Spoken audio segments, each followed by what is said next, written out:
Hello everyone, this is Mark R. Leonard with aetuts.com, and this is my first of hopefully many video tutorials. So yeah, if you guys after watching it could just leave some comments at the bottom of what you liked and what you didn't like, that would be excellent. Alright, sweet, so let's get started here. This is what we're going to be creating. It's kind of a surreal shot, a dolly through a room with sky replacement and some light rays. So yeah, let's jump into it. Okay, so this is our footage right here. We're just going to drag this into a new composition. This is actually some footage that was pulled from, I was working on a music video for the maxi single of the feature, A Lonely Place for Dying. Check that out online, new film that just came out, and it's great. So yeah, there's our footage, and what we're going to start off doing is by duplicating it. And the first job kind of thing that we have to get done here is to get rid of the blown out windows. So duplicate that. On the top layer, we're going to throw on Colorama. And basically, if you guys don't know what Colorama does, is it kind of turns colors into other colors. So even though this looks really funky, it's actually a really interesting indication of what we can do with this effect. So if you look at this, it's basically saying that each separate color is a different shade of whatever our input phase is. So in this case it's intensity. So each color represents a different level of intensity, and you can shift all of the channels here. So in some cases, if you're trying to make a Luma matte, or your red channel might create a little better Luma matte than your green channel, and so on. So just fool with that. But for what we're doing here, we're going to go into output cycle, and we're going to go to ramp gray, which is going to make it into a grayscale image. And so basically, to make a Luma matte out of this, we're going to have to crush the blacks and just make sure the whites stay white. So yeah, in that case, to add more points along this color wheel, you just kind of double click the edge and it pops up. So let's create another black point here, and you'll see that crushes the blacks. And let's make another white point. And from here, we're going to be able to kind of fool around with it to see what looks the best. So, just messing with it, you'll see kind of what effects it has. And you're going to want it to be as clean as possible. So you really are going to want all of the things that should be black to be black, as opposed to, gray or something. And this is something, obviously, that you may have to go back and adjust later. But for now, I think that'll be alright. Cool. So now that we have our Luma matte, we're going to take this bottom footage and track matte off of the top Luma matte. So to do that, we're going to go to track matte, and we're going to do Luma inverted. And just in case you guys don't know about a Luma matte, basically what it is it's taking, let's go back to it, it's basically taking this information, and the bottom layer is going to read off of the top, and it's going to say, whatever is white, I either do or do not want to see, and whatever is black, I do or do not want to see. Conventionally, white you want to see and black you don't, but in this case we just swapped it, so we're just going to go to Luma matte inverted. That's why we chose that option. Cool. So, okay, there is our shot without the windows, which is cool. So we're just going to, since this is all done, we're just going to throw this in a whole new composition, so we don't have to deal with this footage down here. So we're just going to take that composition, put it in a new one, and we're going to name this one Windows blank. Whoops. Cool. Okay, so it looks all dandy, right? Well, if we take out the transparency grid, yeah, we're going to see that kind of white shining through, which isn't necessarily going to cut it, because when we put a background in there, our bars are going to look all haloed and kind of nasty. So, the best way I found to fix this, there's many different ways, obviously, but the first thing we're going to do is to add an adjustment layer. Now, our favorite part, we're just going to do a little bit of roto work. So, since, this is a pretty easy shot to do some roto work on, it's already been stabilized. I stabilized it in Shake, so it should be a pretty easy job. So let me just pause the recording real quick, and basically what we're going to do here is we're going to trace around all of the windows and just keyframe it from one side to the other. So, you know, set your keyframe, go here, move it, and you might have to, you know, change some things in the middle here, but it should pretty much stay on par. So I'll pause it and I will be back now. Alright everyone, so I've gone ahead and keyframed out these masks that just kind of cover up the bars here, and yeah, so they animate. Just take note, I dodged the pillar here, yeah, and also just obviously this chromatic stuff looks nasty, but we'll deal with that in a second here. So, okay, now that we have the bars isolated, this is the way I found the best way to get rid of this haloing thing. Obviously, there's a million different processes you could use to do it, but this is the way I did it. First, I applied the tint effect, which just kind of levels it out, and I bumped the light. I basically turned it into a more brownish type thing, so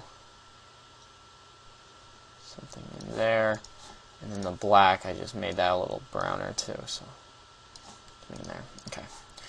And next, what I did, this is kind of the key. I excuse me. I applied the bevel alpha effect, and basically it bevels the alpha, so it's going to put a bevel on. Yeah, see that, the bevel on the bars, and that's part of the reason why we isolated it, just to give it, just so it knows exactly what it's looking at. And this spin wheel here is basically the direction of the light it's coming in to create the bevel. So you can kind of move that wherever you want it, but the light here is the key. So we're going to change the light to like a brownish type thing, brownish yellowish orange-ish, and that's going to match our background, and also it's going to try to match up our bars a little bit. So we're looking at something like that. Also, just a note, the bevel alpha effect, what used in this context, it's also nice because it really does add a bit of 3D to these bars, because I mean, here, let's just take a snapshot real quick. If we take that effect off and then look at it, it just looks flat. And I mean, see, that's the difference. And I mean, it's pretty subconscious, but still, I mean, it definitely helps it out a little bit. It gives it a little more depth, a little more something for our eye to hold on to, which is always nice. So let's turn that back on. Okay, cool. So now let's start to put this thing together. Oh wait, no, we have to deal with this first. So yeah, we've got this chromatic thing that's happening on the side here, and we definitely have to take care of that before we move on, because that's going to pop out when we've got, you know, purples and whites that are just looking nasty. So yeah, alright, the first thing we're going to do once again is we're going to mask that out on a new adjustment layer. So let me pause this and I will be right back. Okay, so I have animated this mask. Let me just rename this chromatic. And yeah, if you check it out, I've just made it so it kind of shifts with it, and when it goes over the bar, I just put it outside so we didn't even see it, and it just kind of moves through. The keyframing is really easy, so you know, it didn't take me much time. So now we've isolated, once again, it's kind of like the last adjustment layer, we've isolated what we're working on.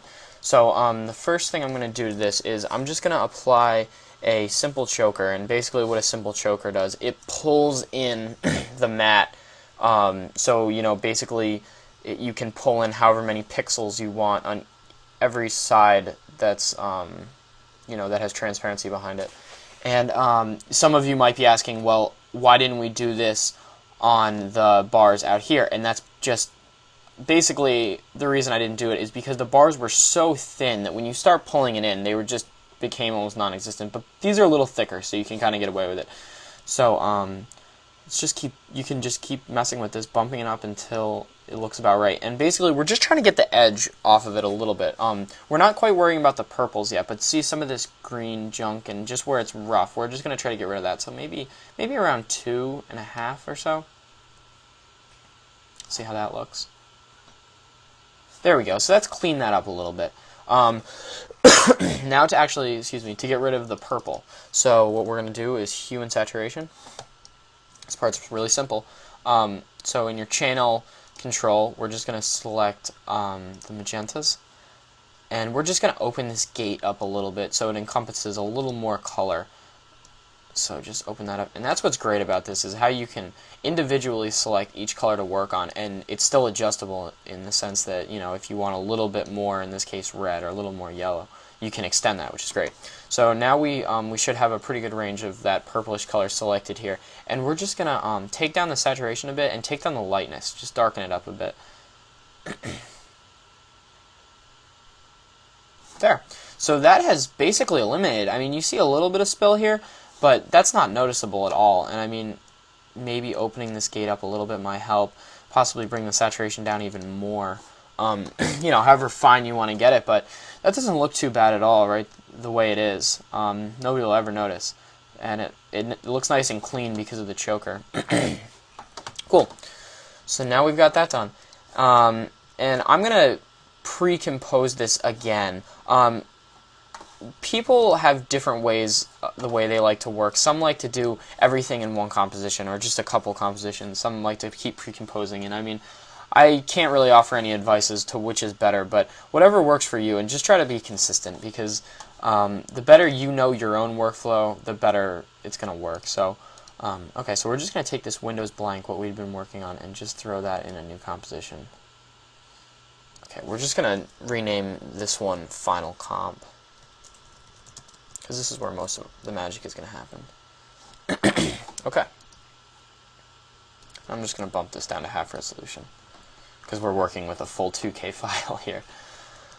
Cool. So, there's that. And so let's, first order of business, let's just throw in our new sky replacement here. So, I've got some stock footage here, and we're just going to scale this up and find an interesting place. Maybe right in there might be good. And this is a pretty long clip, so actually let's make it look a little more time-lapsey. So for the sky replacement, so just make sure the layer is selected. Go to time and time stretch. And so how long is our composition? It's like 1.5 seconds. So let's just new duration. Let's just put it to 2 seconds and see how ridiculous that looks. Okay, so that should be good. So now we're going to apply shine. So we're going to go layer, new adjustment layer, shine. And in this type of thing, shine is best used as on top of an adjustment layer. So yeah, that looks really crazy. But that's because of the transfer mode. So if you do none, it's going to blow. It's basically going to look like that. Normal, it's going to, apply the light rays over top of it in a normal sight type of transfer mode. But in this case, we're going to use add. So, and our source point is right in the middle here, or you can select it up in the effect control. But I'm just going to bring it up high so the light rays are kind of shining down onto the ground here. Okay. And our ray length, I'm just going to cut that down a little bit so they're barely touching the edge of the frame there. Cool. And also in our pre-process here, we can mess with the threshold of exactly really how much shine we are letting take over our frame here. So just kind of mess with that. Okay. And in our colorize, we just want this to match our background the best it can. Also, I threw a quick curves adjustment on the background here. So just to give it a little more oomph, basically what I did was in the RGB, I just gave it a little contrast curve. Gave it just a little bit of red and took a little bit of blue out, which is going to leave a little bit of yellow. Okay. So, There's our shine. See if we can't match that to the back, so let's get that there. And get our red, let's make that a little more orangish yellow. Don't want it to look too ridiculous. There we go. Something like that, maybe. Cool. Okay, so next we're going to do the light wrap, which is the basically the light that's spilling around the edge of the window because of the light that's coming through.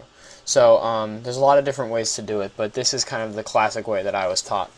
Okay, first we're going to pre-compose the background. So pre-compose.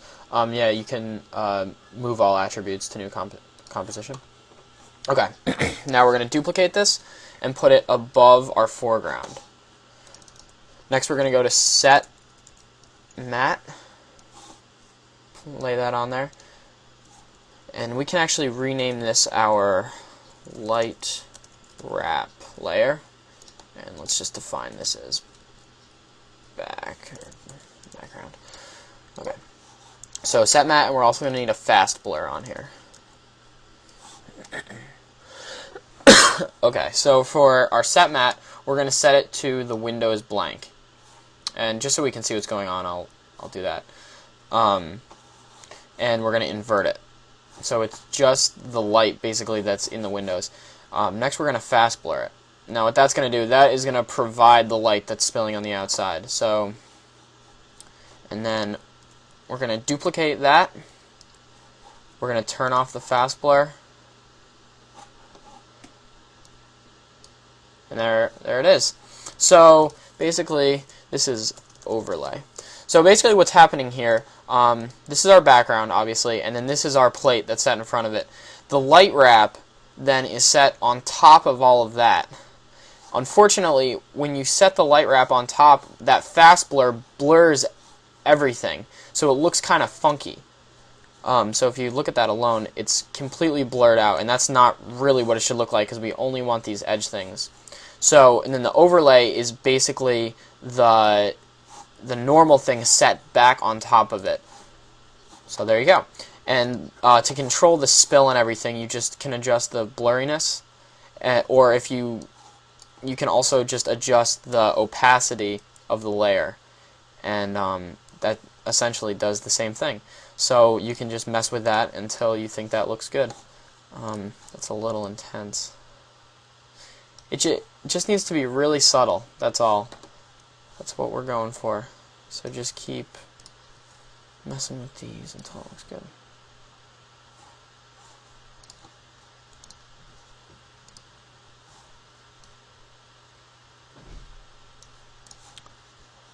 So that's with it, and that's without. Great. Okay. On our shine layer, if we scrub through it, the rays don't really quite do what they're supposed to with this pillar that's in the way. They kind of go in front of it as if the pillar isn't even there. So what I did was I just masked that pillar out. It was, it didn't take any time. So I'll do that, and I'll show you the results in 1 second. Okay, so I've masked out around this pillar, and now it doesn't wrap around it quite the same, but I did soften the edge a pretty decent amount. So you do get a little bit of spill, which is nice. And yeah, set it to subtract just to take out that part. Additionally, I also masked out just this top in the final render. Just to make sure that no weird spill comes out of there. Let's see, wait, was that? Because it doesn't. If the shine plugin can kind of be a little crazy sometimes, depending on what it's reading off of, and if something is of a certain luminance, then it may start shining off of there. So I just did that just basically for safety purposes, I guess, and feathered that out a bit too. Cool. All right. So lastly, just as on a color correction note, if you look at this, of how red and warm this is, the floor still isn't quite giving off that same thing. Like if you look at these pools, they're still a little cool. So I just warmed up the floor a bit. It was really easy. I just did Threw an adjustment layer on there. And once again, masked off the adjustment layer. Put a curves adjustment on. Got in real close here. Just a little bit of red.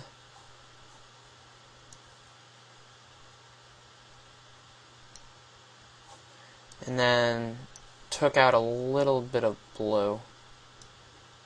There we go.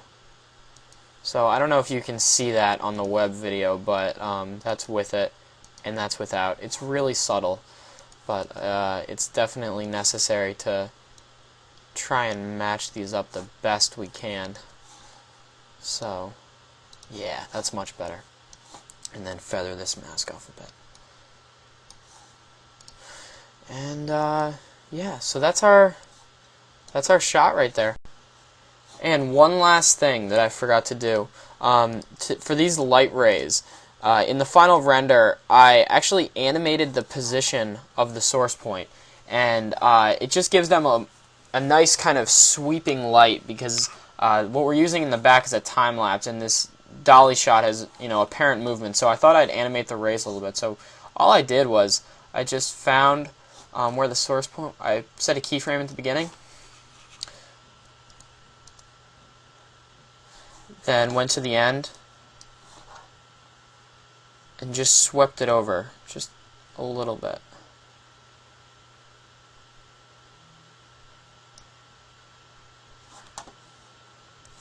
And that just gives it a little more, yeah, there we go. Gives it a little more life. So let me just render this out real quick so you guys can see the final project.